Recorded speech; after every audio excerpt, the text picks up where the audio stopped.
Good morning students. आज मैं आप लोग के साथ non primitive priority scheduling algorithm को डिस्कस करूंगी।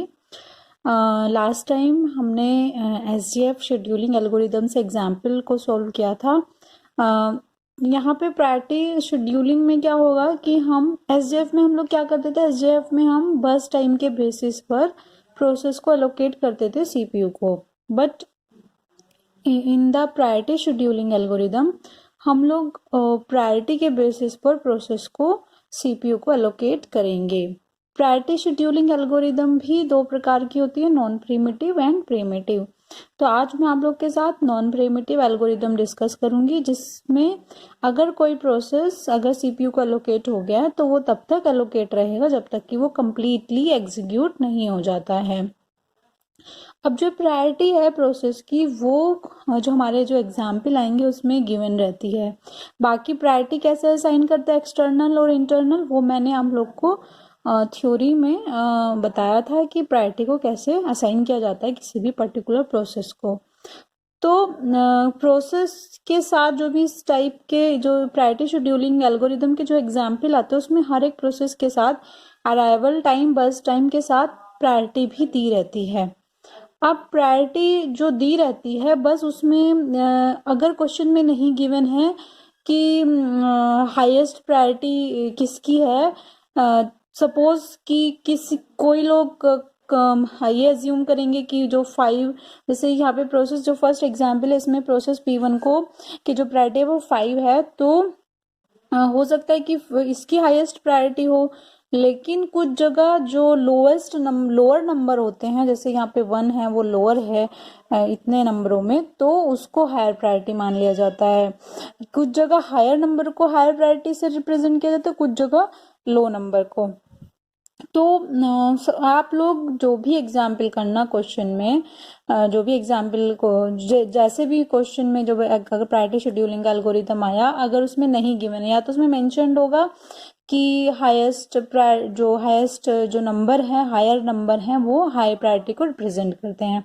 अगर क्वेश्चन में ऐसा नहीं दिया हुआ है तो आप लोग अज्यूम करोगे, और जो भी आप लोग अज्यूम करोगे, कोई भी अपने हिसाब से, कोई भी स्टूडेंट अपने हिसाब से कुछ भी अज्यूम कर सकता है। कोई 1 को हायर प्रायोरिटी वाला प्रोसेस मान सकता है, कोई 5 को हायर प्रायोरिटी वाला प्रोसेस मान सकता है, लेकिन जो भी मानो वो फिर कंप्लीटली जब उस क्वेश्चन को करो तो उसको जो भी आप लोगों ने माना उसको ही मान के पूरा क्वेश्चन सोल्व करेंगे। और एक बात का और ध्यान रखना है कि इसको बहुत मीन्स ब्लैक उसमें बोल्ड करके आप लोग मेंशन करेंगे। बाद में भी जब आंसर आप लोग का निकल जाएगा तब भी आप मेंशन करेंगे, क्योंकि हो सकता है कि जो एग्जामिनर है वो आपने एग्ज्यूम किया 5 को हायर प्रायोरिटी का, लेकिन एग्जामिनर मान रहा है 1 को हायर प्रायोरिटी का प्रोसेस, तो हो सकता है कि आपका डिफर कर जाए, या हो सकता है आप लोग 1 को हायर प्रायोरिटी माने, वो 5 को हायर प्रायोरिटी माने, तो उस केस में जो हमारा आंसर है वो डिफरेंट हो सकता है एग्जामिनर से।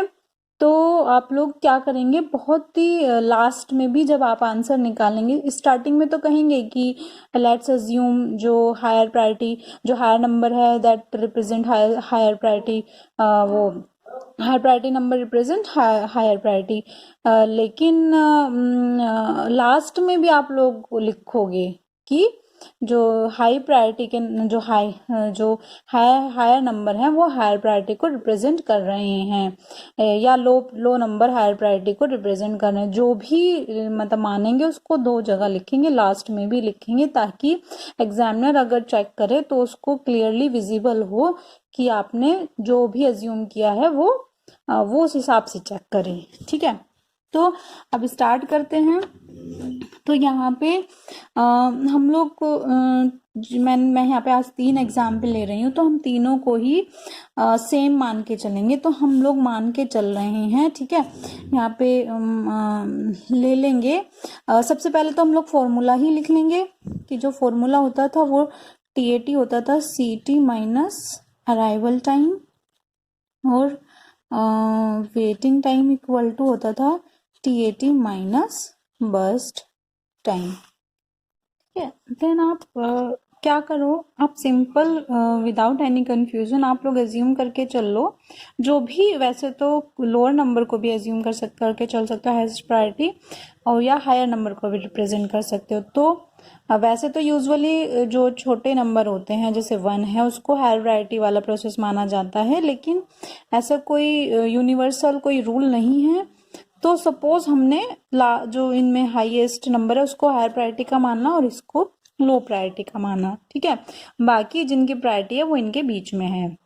आप सीधे सीधे अज्यूम कर लो, मैंने वैसे आप 1 को हाई प्रायोरिटी का मान सकते थे, 5 को लो का मान सकते थे, लेकिन हम लोग ने जो बड़े नंबर हैं उनको हाई प्रायोरिटी का नंबर माना।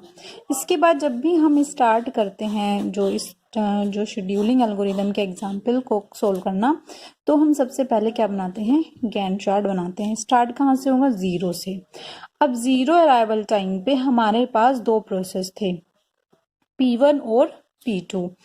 तो हमें किसको सिलेक्ट करना है, हम प्रायोरिटी के बेसिस पर सिलेक्ट करेंगे।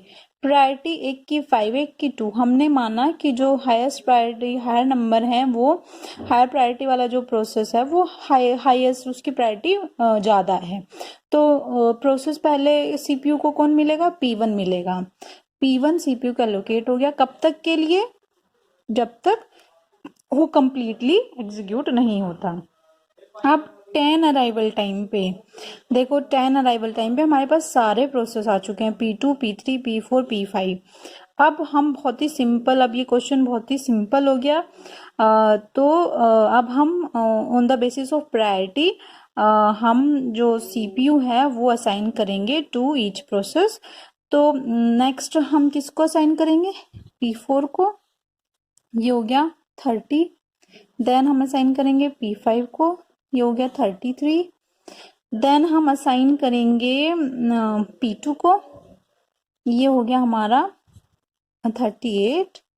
नेक्स्ट हम असाइन करेंगे P3 को और ये हो गया 41, ठीक है। और इनका जो कंप्लीशन टाइम है वहाँ पे मेंशन कर देंगे। P1 का है 10, P4 का है 30, P5 का है 33, P2 का है 38, P3 का है 41। तो क्या करेंगे, फॉर्मूला लगा देंगे। टर्न अराउंड टाइम क्या होगा, 10, 38, 39, 25 और 23। और वेटिंग टाइम क्या है, turn around time minus burst time. तो 0, 33 और 36, 5 और 21। और हम लास्ट में क्या कर देंगे, average turn around time equal to, सबको ऐड कर देंगे, 38 plus 39 plus 25 plus 23 divide by 5, और average waiting time equal to 0 plus 33 plus 36 plus 5 plus 21 divide by 5। ये तो तब है जब हमने 5 को हायर प्रायोरिटी वाला प्रोसेस माना है।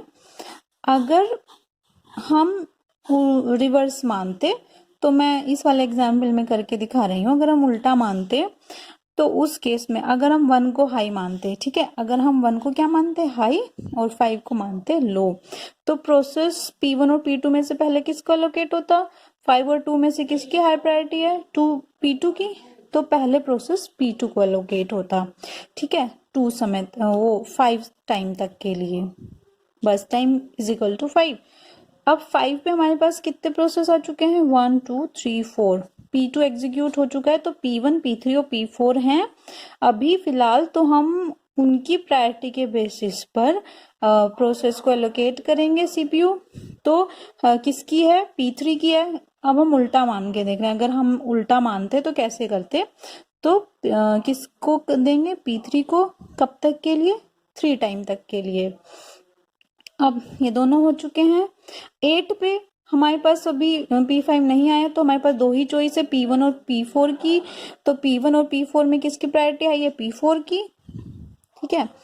तो 28 हो जाता। अब 28 पे हमारे पास P1 ये सब प्रोसेस आ चुके हैं। तो P1 और P3 के कंपैरिजन में किसकी है ये P3 की, तो 30 हो गया। एंड देन ये हमारा बचता है P1 लास्ट में, और ये हमारा हो गया 40। सो यहाँ पे P3 का 31 है क्योंकि 3 बस टाइम है, और ये 41। ठीक है, तो अब इनके जो कंप्लीशन टाइम है अब थोड़े डिफरेंट आएंगे अगर हम उल्टा लेके चलते। तो जरूरी नहीं कि मैं जो बता रही हूँ आप वही फॉलो करो, आप 5 को ही हाई मानो, आप 1 को भी हाई मान सकते हो।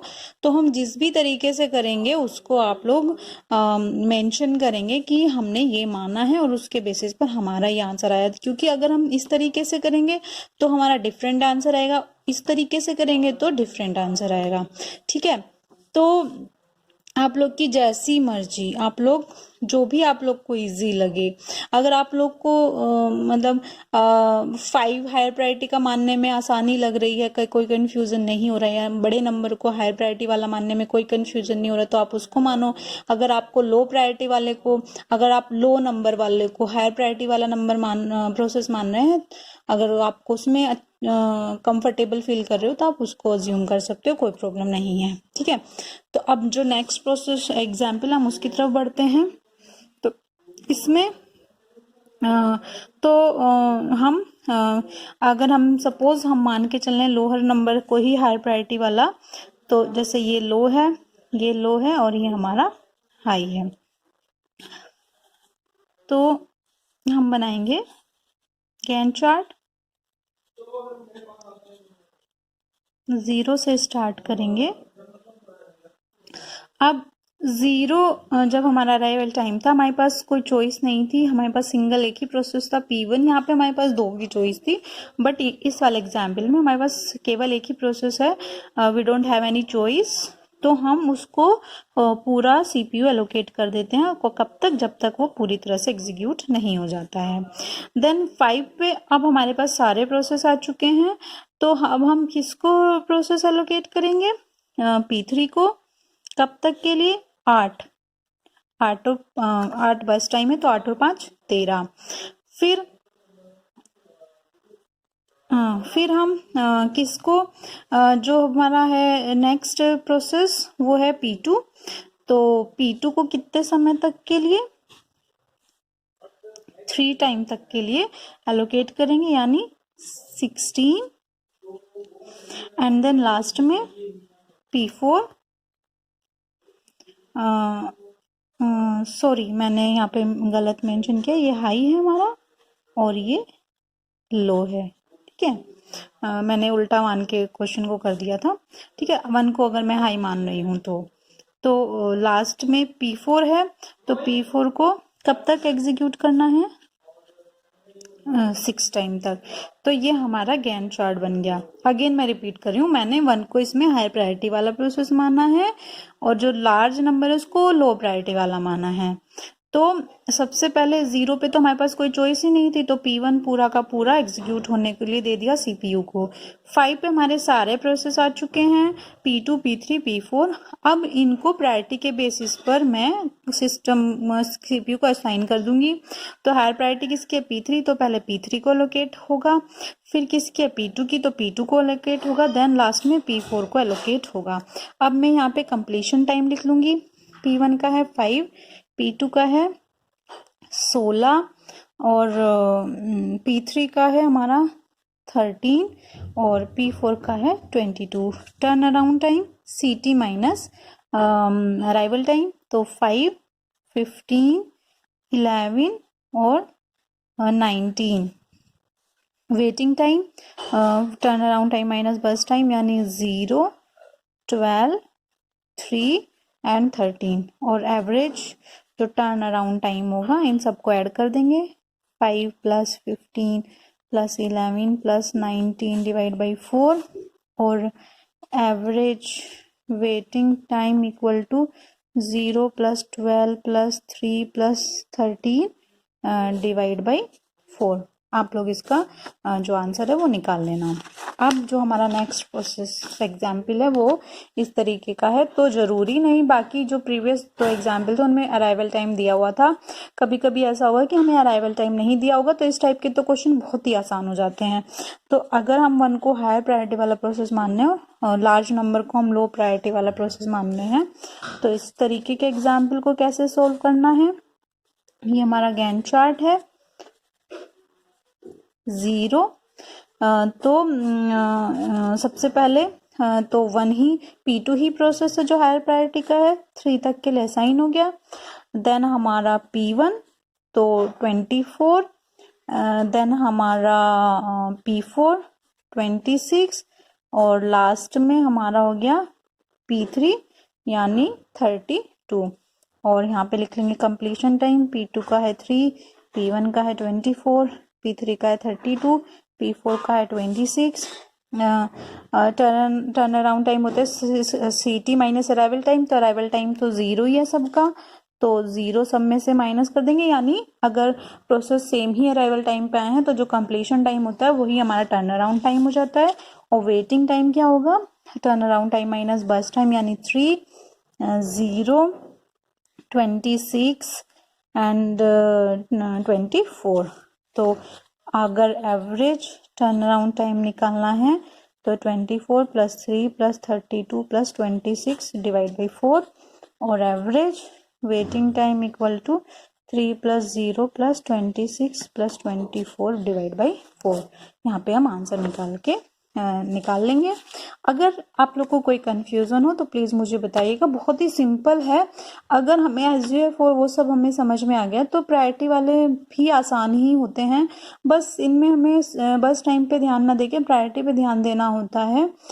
और ये आप लोग के चॉइस के ऊपर है कि आप 1 को हायर प्रायोरिटी वाला मान रहे हैं या 4 को हायर प्रायोरिटी वाला मान रहे हैं।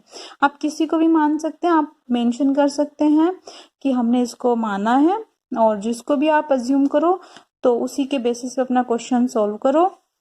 और जो भी प्रोसेस होता जाए उस पर पेंसिल से टिक करते जाना ताकि कंफ्यूजन ना हो कि ये प्रोसेस हो चुका है चॉइस करते वक्त।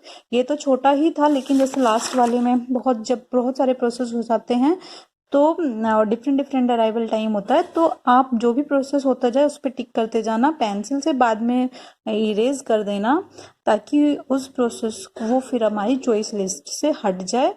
और बहुत ही शांति से आराम से आप लोग करना इसको, कोई जल्दबाजी से नहीं, और बिल्कुल ध्यान देके कि पहले हमें देखना है अराइवल टाइम पे फोकस करना है। अगर उस अराइवल टाइम पे हमारे पास कोई चॉइस नहीं होती तो वही प्रोसेस CPU को लोकेट कर दिया जाता है इरेस्पेक्टिव ऑफ कि उसकी प्रायोरिटी क्या है।